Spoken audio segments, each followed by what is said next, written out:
Hey guys, welcome back to week 3 of our mobility that we're doing today. Last week we were doing upper body, so now we're moving back down to our lower body. We're going to address our hips one more time and the muscles around them, our glutes, but we're also going to work on our ankles a little bit as well. Normally if we have issues with our knees, it tends to be because we have poor mobility either in our hips or our ankles. It's very rare that it's actually at the knee that is the issue. So let's talk about our upper body first. Let's talk about our hips that we're going to do first of all. This first stretch that we're going to do is on our glutes. So these big butt muscles that stretch all the way around. We stretched them last time when we were doing pigeon pose, but if you found that a bit challenging, here's another alternative which is really easy to do. So first of all I'm going to do is make sure that my lower back is pressed into the floor. So I'm kind of engaging my core, a little bit of a crunch.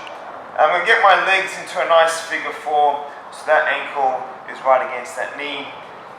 And I'm going to keep this position here, arms out to the side for support, and I'm just going to roll over to plant that foot on the ground. So those legs are in exactly the same position. And now all I need to do is I'm going to gently push that knee away, and that gives me a nice stretch in my hips and even in my lower back as well. So I'm going to hang out here once again for 2 minutes. We can kind of add some pressure, push the knee away, relax, push the knee away, and relax. It really depends on how tight you are in those hip area and those glutes, whether you actually feel it or not, but for most people they will feel a nice stretch. Okay, for part 2 on our glutes, we're actually going to use a mobility ball. So in the first couple of weeks I asked you guys to see if you can pick one up. It doesn't have to be a specific mobility ball, it could be a little cricket ball or a softball, anything like that will work. It doesn't have to be that size either. But we're going to start to break up that tight tissue now to give us some more slack in that area. So what I'm going to do, sit on the floor, and I'm going to get that ball in that big fleshy part of my butt, and in the same side that that ball is on, I'm going to cross my legs into a figure 4. Now as I do this, I'm actually propping up my body weight using my arms, so my arms like posts, and only if I feel comfortable am I going to relax and sink deeper into that ball. So you can decide how intense it is, but for most people if they're tight in their glutes, it's going to be a bit of a workout. And we're just going to roll around until we find a hot spot, and then if we can, we're going to keep on breathing and we're going to relax our arms to sink deeper into that ball. Alrighty? And we can even move up towards where our waistline is, so our high glute area, and normally for a lot of people that is tight as well. So 2 minutes on this side, and what that does is not only does it break up the glute, but it's going to feed some slack to our lower back as well. So that's going to help us to get a better range of motion in our hips. And the last thing we're going to do today is address our ankles.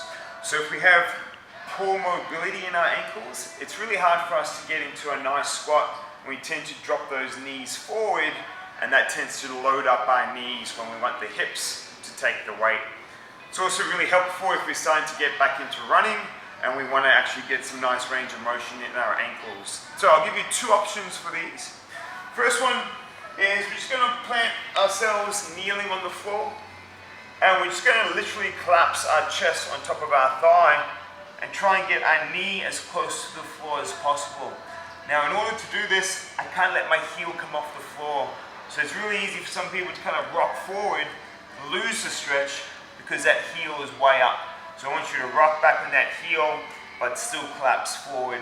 We can even go to the side a little bit, but we're spending 2 minutes here. Now we should feel a stretch at the back here as well. If this is too hard to get into, another classic stretch for the ankle, which works really well, is we're just going to find a wall anywhere that we can. And the important part of this stretch to actually make it effective is that we're going to lean back and we're going to try and get our heel as close to that wall as we can. And then only then are we going to start to come up and get a little bit taller, and then we should feel that stretch. So it's first thing in the morning and we're a little bit cold, we don't want to hold at end range. We're just going to be a bit more dynamic with the stretch, coming up and down. As I mentioned before, sometimes people will have their heel quite a bit away, and then you don't feel any of the stretch. So we really need to try and get it as flush as we can to whatever we're leaning up against. So that's a great stretch as well for our calves and for our ankles. So, recap for today's mobility. On our hips, we've got the figure 4 one to try and open up our hip and our lower back. Then we're going to start smashing that tight tissue and fascia. So we're getting the ball and we're actually cross-legged and we're actually breaking into it by sitting on the ball. And then lastly, we've got one of the options of our ankle stretches. So remember, it's 2 minutes on each side. This should take you no more than 10 minutes to do. Nice and easy, and then you're done for the week. I'll see you next week.